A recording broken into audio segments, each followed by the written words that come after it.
Hi friends! ఈ సంక్రాంతికైతే 3 పెద్ద పెద్ద సినిమాలైతే భారీ బడ్జెట్‌తో మన ముందుకైతే రాబోతున్నాయి. వీటిలో ఏ సినిమాకి బజ్ ఎక్కువగా ఉంది? ఏది హిట్ అవ్వబోతుంది? ఏది ఫట్ అవ్వబోతుంది? అనేది ఈ వీడియోలో తెలుసుకుందాం. 'గేమ్ చేంజర్' వచ్చేసి జాన్ 10థ్ రోజు రిలీజ్ అవుతుంది. అదేవిధంగా 'డాకు మహారాజ్' చూసుకుంటే జాన్ 12థ్ రోజు, ఇంకా 'సంక్రాంతికి వస్తున్నాం' అనే మూవీ ఆ పేరుకు తగ్గట్టే ఎగ్జాక్ట్ సంక్రాంతి జాన్ 14థ్ రోజునైతే రాబోతున్నాయి. ఇంకా ఈ మూవీస్‌లో ఫస్ట్‌గా 'గేమ్ చేంజర్' గురించి మాట్లాడుకున్నట్టయితే ఒకప్పుడు 'శంకర్' సినిమాలంటే చాలా బజ్ అయితే ఉండేది. ఇప్పుడు రాజమౌళి ఏ పొజిషన్‌లో అయితే ఉన్నాడో, ఒకప్పుడు 'శంకర్' అయితే ఆ పొజిషన్‌లో ఉండేవాడు. తీసిన ప్రతి సినిమా హిట్టే గాని ఫ్లాప్ అనేది ఉండకుండా ఉండేది. సో, అలాంటి ట్రాక్ హిస్టరీ అయితే మెయింటైన్ చేశాడు 'శంకర్'. గత 3, 4 సినిమాల నుంచయితే తన డైరెక్షన్ అయితే మరీ అధ్వాన్నంగా అయిపోతుందనుకోవచ్చు. సినిమాకి తనైతే ఇంకా కిందకే వెళ్తున్నాడు గానీ పైకైతే రావడం లేదు. దట్టు 'భారతీయుడు 2' చూసుకుంటే అసలు ఆ సినిమా తనే డైరెక్షన్ చేశాడు. ఆ సినిమా అసలు ఎందుకు తీశాడన్న ఫీలింగ్ అయితే కలిగింది. సో, అంత దారుణంగా సినిమానైతే తీశాడు. ట్రాక్ రికార్డ్ పరంగా 'శంకర్' డైరెక్షన్ కాబట్టి ఈ సినిమాకైతే సినిమా హిట్టా ఫ్లాప్ అనే కొంచెం డైలమాలో అయితే ఉంది. దట్టు ఆ సినిమా ట్రైలర్ చూసుకున్నా గాని, పాటలు చూసుకున్నా గాని ఏమాత్రం బజ్ అయితే క్రియేట్ చేయలేకపోయాయి. ఒక ట్రైలర్ చూస్తుంటే కూడా ఎక్కడ వావ్ అనే మూమెంట్స్ అయితే కనిపించలేదని చెప్పుకోవచ్చు. ట్రైలర్ మొత్తం చూసాక నాకు కొంచెం అర్థమైందేందంటే, ఒకే ఒక్కళ్ళు తను ఎలాగైతే ఒక్కరోజు సీఎంగా చేస్తాడో, సో ఈ సినిమాలో 'రామ్ చరణ్' మల్టిపుల్ క్యారెక్టర్స్‌తో కనిపించడం జరిగింది. సో ఈ సినిమాలో కూడా అదే విధంగా డిఫరెంట్ పొజిషన్‌లో కొన్ని రోజులైతే కనిపించే అవకాశాలైతే ఉన్నాయనిపిస్తుంది నాకు ట్రైలర్ చూసిన తర్వాత. స్టోరీ ఎలాగో వాళ్ళే రివీల్ చేశారు. ఐఏఎస్ ఆఫీసర్‌కి సీఎంకి మధ్య రైవల్రీ నడుస్తుందని చెప్పేసి.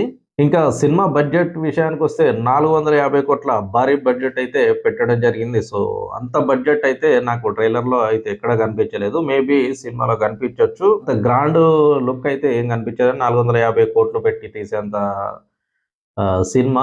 కానీ కలెక్షన్‌లయితే ఈజీగా రావచ్చు. ఎందుకంటే ఆల్రెడీ టికెట్ ప్రైస్ అయితే ఇంక్రీజ్ అయ్యింది. 2 డేస్ గ్యాప్ అయితే ఉంది. ఎవరైతే 'రామ్ చరణ్' ఫ్యాన్స్ ఉన్నారో ఎలాగో 'శంకర్' ఎంత ఫ్లాప్స్ ఇస్తున్నప్పటికీ ఎంతో కొంత తన పైన నమ్మకమైతే ఉంది స్టిల్ ఆడియన్స్‌కైతే.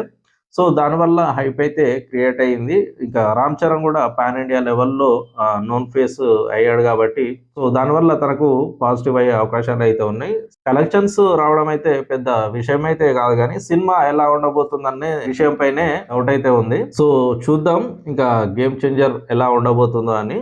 ఇంకా నెక్స్ట్ మూవీ వచ్చేసి 'డాకు మహారాజ్' 100,00,00,000 బడ్జెట్‌తో అయితే రాబోతుంది. ఈ మూవీ వచ్చేసి జాన్ 12థ్ రోజునైతే రిలీజ్ అవ్వబోతుంది. ఫస్ట్ ఎప్పుడైతే గ్లింప్స్ రిలీజ్ చేశాడో అసలు నెక్స్ట్ లెవెల్ అనుకోవచ్చు. ఆ గ్లింప్స్ చూస్తే సంబంధించిన బీజీఎం గావచ్చు, బాలకృష్ణ ఎలివేషన్స్ గావచ్చు, ఒక బాలకృష్ణ ఫ్యాన్ ఏమైతే ఎక్స్‌పెక్ట్ చేస్తాడో 100% దాంట్లో నిండిపోయి ఉన్నాయి. రీసెంట్ టైమ్‌లో ఇటు టీజర్ చూసుకున్నా, ఇటు ట్రైలర్ చూసుకున్నా ఒక బాలకృష్ణ ఫ్యాన్‌కి ఏమైతే కావాలో ఖచ్చితంగా అదైతే ఉంటుందనుకోవచ్చు. ఇంకా బాలకృష్ణ అయితే రీసెంట్ టైమ్‌లో ఎలాంటి సినిమా తీసినా అది హిట్ అయ్యే అవకాశాలైతే ఎక్కువగానే ఉన్నాయి. సో, తనకొక మాస్ ఎలివేషన్స్ ప్లస్ డైలాగ్స్ ఆ బీజీఎం ఉంటే చాలు ఫ్యాన్స్‌కైతే పండగే.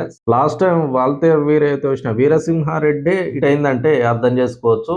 ఇంకా బాలకృష్ణ రేంజ్ ఏ లెవెల్‌లో ఉందో. మామూలు సినిమా తీసినా కూడా తన ఎలివేషన్స్‌కి ఫ్యాన్స్ అయితే ఇష్టపడుతున్నారు. ఇటు గ్లింప్స్‌ని చూసుకున్నా, ఇటు ట్రైలర్ చూసుకున్నా 2 డిఫరెంట్ క్యారెక్టర్స్‌ని ప్లస్ 2 డిఫరెంట్ బీజీఎమ్స్‌నైతే తమనైతే అందించడం జరిగింది. ఈ సినిమాలో కూడా బాలకృష్ణ డబుల్ యాక్షన్‌గా నటించడం జరిగింది. ఒకటి 'డాకు మహారాజ్‌గా, ఇంకోటి నార్మల్‌గా నటించడం జరిగింది. ఏ క్యారెక్టర్ ఎంతసేపు ఉంటుందో చూడాలి. 'డాకు మహారాజు' క్యారెక్టర్ మరీ ఎక్కువైతే కూడా ప్రాబ్లమ్ అయ్యే అవకాశాలున్నాయి. సో, చూడాలి బాబీ కొల్లి ఎలా డైరెక్షన్ మేనేజ్ చేశాడనేది.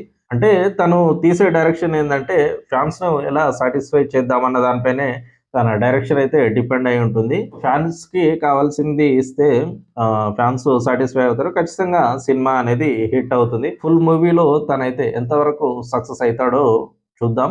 ఇంకా నెక్స్ట్ మూవీ వచ్చేసి 'సంక్రాంతికి వస్తున్నాం.' ఈ మూవీ 50 క్రోర్స్ బడ్జెట్‌తో ఎగ్జాక్ట్ సంక్రాంతి రోజున జాన్ 14థ్ రోజు అయితే రిలీజ్ అవ్వబోతుంది. ఈ మూవీ ట్రైలర్ వచ్చేసి ఈ 'డాకు మహారాజు' 'గేమ్ చేంజర్‌కి' మించయితే ఉందని చెప్పుకోవచ్చు. ఈ మూవీ ట్రైలర్‌నయితే కంప్లీట్ ఔట్ అండ్ ఔట్ ఎంటర్‌టైన్‌మెంట్‌తో నింపేశాడు అనిల్ రావిపూడి వచ్చేసి. అనిల్ రావిపూడి అంటేనే ఎంటర్‌టైన్‌మెంట్. ఎగ్జాక్ట్‌గా సంక్రాంతికి ఒక ఫ్యామిలీ ఆడియన్స్ ఏ మూవీ అయితే ఎక్స్‌పెక్ట్ చేస్తాడో సరిగ్గా అలాంటి మూవీనే దట్టు కరెక్ట్ సంక్రాంతి రోజున రిలీజ్ అయితే చేయడం జరిగింది. సో 'డాకు మహారాజు', 'గేమ్ చేంజర్' వచ్చేసి ఆల్రెడీ ముందే రిలీజ్ అయిపోతాయి. చాలా మంది పండుగ అయిపోయిన తర్వాత వెళ్ళే ప్రయత్నం అయితే చేస్తారు కాబట్టి ఎక్కువ ఫ్యామిలీ ఆడియన్స్ అయితే ఈ మూవీనైతే చూసే ప్రయత్నం అయితే చేస్తారు ఖచ్చితంగా. ఓన్లీ ఫ్యామిలీ ఆడియన్స్‌నే టార్గెట్ చేసుకొని అయితే ఖచ్చితంగా ఈ మూవీని తీశాడని చెప్పుకోవచ్చు.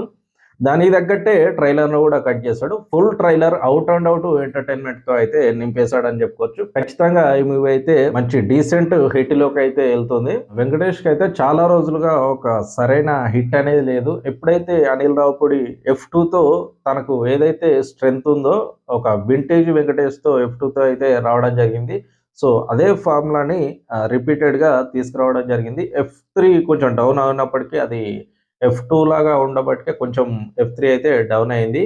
సో ఈసారి మాత్రం కొంచెం డిఫరెంట్‌గా కనిపిస్తున్నాడు వెంకటేష్. సో స్టోరీ కొంచెం డిఫరెంట్‌గా అవడంతో తన స్ట్రెంత్ అదే కాబట్టి వెంకటేష్ కామెడీ మూవీస్ ఇస్తే ఇప్పటికైనా ఖచ్చితంగా ఆడియన్స్ అయితే ఆదరిస్తారు. కలెక్షన్స్ పరంగా 3కి 3 అయితే కొట్టబోతున్నాయి. దాంట్లో ఏమాత్రం డౌట్ లేదు. సో ఇది ఫ్రెండ్స్ ఓవరాల్‌గా వీడియో అయితే. ఫర్దర్‌గా మూవీస్ రిలీజ్ అయినాక వాటి రివ్యూస్ అయితే మీ ముందుకైతే రావడం జరుగుతుంది. అంతవరకు మీ రామ్ సైనింగ్ ఆఫ్.